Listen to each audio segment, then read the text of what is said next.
Number 8. Chloe Palmer. On November the 25th of 2017, a girls' night out in the town of Watford, England, descended into complete chaos when an argument broke out on the car ride home. The designated driver for the evening was Christala Amphlett, aged 19.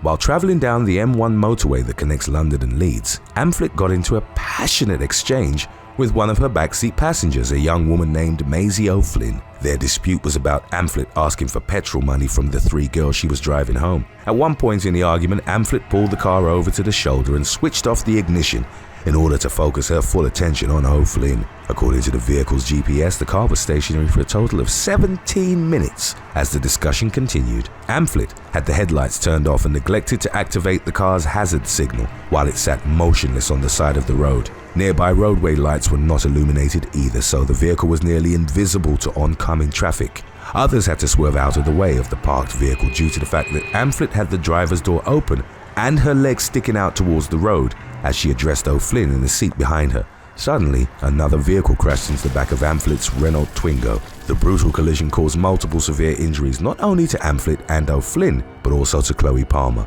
the 19-year-old girl sitting next to O'Flynn in the back seat. Palmer sustained major brain damage and ultimately passed away in the hospital roughly a week later. Although the case was brought to court to determine whether Amphlett should be held responsible for her friend's death, she was eventually acquitted in December of 2020. Following the ruling, Amphlett posted a video to Snapchat in which she could be seen celebrating with a bottle of champagne. Number 7. Jose Meza. An argument between siblings in Salem, Mississippi, ultimately led to a deadly shooting on the night of April the 26th of 2021. Jose Meza was engaged in a fierce disagreement with his sister, 24-year-old Scott County resident Erica Meza. The triggering factor in their argument was a key. As the dispute reached its explosive conclusion, Erica took out a firearm and released a round into her brother's chest. Jose was rushed to Scott Regional Hospital and immediately tended to by medical professionals in the emergency room. Upon realizing the injured man had suffered a gunshot wound, doctors at the hospital contacted the Scott County Sheriff's Office. In spite of the hospital's best efforts, the victim was pronounced dead. Erica Meza was soon brought into police custody and charged with the first-degree murder of her own brother. She was held in county jail and denied bail by a judge while she awaited her trial. Number 6. Keeland Ahmad Pickens. When the US's #1 ranked college football team suffered an upset loss on October the 9th of 2021, events were set in motion that culminated in the death of 27-year-old Keeland Ahmad Pickens. The Alabama Crimson Tide were defeated by the Texas A&M Aggies, an outcome deemed unexpected by most college football fans. While attending a watch party in Bessemer, Alabama, Pickens soon became embroiled in an intense argument about which team was better with Emmanuel Talbot III, aged 20. The homeowner asked the two men to leave as tensions between them continued to escalate. Once outside, Talbot resorted to violence to settle the dispute. Shots were fired, Pickens was struck, and Talbot fled the scene. People rushed outside and found the victim with multiple gunshot wounds to his torso. He was transported to UAB Hospital but later passed away from his injuries. Talbot was on the run for only a couple of days before he turned himself into Bessemer police. In addition to Pickens' murder, Talbot also faced charges from an incident in November of 2020 in which he and 3 others had robbed a man at gunpoint. Number 5. Alessandro Diaz Jr. 27-year-old Alessandro Diaz Jr. of Fresno County, California, met a violent end after getting into a contentious argument on his lunch break. Diaz was a forklift driver at Brevant Produce's plant in Reedley, and on April the 13th of 2021, made his way down to Oaks Mini Mart with a few of his co-workers. While browsing the convenience store, Diaz got into a verbal altercation with another patron named David Cedino, aged 26. Their dispute was reportedly gang-related, as both individuals were later discovered to have ties to gangs in the area. Employees at the mini-mart recounted to police that the two men yelled at each other for a short while before Cedino threw up his hands in disgust and left the store. Diaz and his co-workers subsequently made their way back to work. Unbeknownst to them, however, Cedino had started following the men back to the Brevant Produce packing plant. As Diaz got out of his car and walked across the parking lot, Cedino approached him in his own vehicle and shot him. The victim was taken to Adventist Health, where he was pronounced dead. A warrant was issued for Cedino's arrest on May the 28th after Reedley police identified him on surveillance tapes taken from the Mini Mart and other surrounding businesses. The very next day, he was found and arrested by the Missouri State Highway Patrol. He was charged with murder and felon in possession of a firearm. Number 4.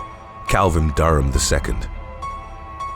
A heated argument over a Facebook post ultimately led to the fatal shooting of 37-year-old Calvin Durham II in a barbershop in Norfolk, Virginia. Durham's dispute with Fareed Nelson Luckett began around 12:30 p.m. on June the 4th of 2021. The pair got into an altercation in the parking lot outside of the Capital Cuts barbershop, eventually needing to be separated by a few of the shop's employees. Nelson Luckett was taken inside while Durham was left in the lot. That wasn't the end of the argument, however, as not long after their initial separation, Durham stormed back into the shop and confronted Nelson Luckett over one of his Facebook posts. The fight turned physical once again, and Nelson Luckett got a hold of Durham's firearm in the midst of the struggle. Durham was shot with his own weapon and Nelson Luckett was wounded as well, but his injuries were not life-threatening. Durham, the son of a local pastor, would later pass away while receiving treatment at Centara Norfolk General Hospital, while Nelson Luckett was charged with second-degree murder. Number 3. Tatiana and Adair. In May of 2021, a Russian man simply identified as Adair was suffocated under the weight of his 225-pound wife named Tatiana. The couple had reportedly gotten into a drunken argument before the fatal incident occurred. Tatiana became so enraged at her husband that she pinned him beneath her backside and quite literally sat on him to death. She insisted to Russian police that she had no intention of killing him, but only sought to calm him down by physically restraining him. Their daughter, upset at the sight of her mother crushing the life out of her father, ran to the neighbors for help, but they deemed the situation a domestic dispute and left the couple to settle it on their own. Adair passed away while stuck between his wife and their mattress. His official cause of death was asphyxia from blocking the respiratory system. After her husband stopped showing signs of life, a panicked Tatiana tried to shake him awake, to no avail. She was initially charged with murder, but that allegation was dropped in favor of criminal negligence, of which she was eventually convicted. She was forced to serve 18 months of corrective labor in order to pay £2,000 in moral damages. Today's topic was requested by Spaz Clown, The Professor, and Gordian alias me. If you have any other topics you'd like to learn about, subscribe and let us know in the comments section below. Number 2. Alexandra R. Bloodgood. A 29-year-old resident of Portland, Oregon, named Alexandra R. Bloodgood was shot dead by her own brother-in-law following a heated argument that turned violent. The initial dispute took place between the victim's husband, Jordan Arb, and his 25-year-old brother, Shane Finnell, on May the 16th of 2021.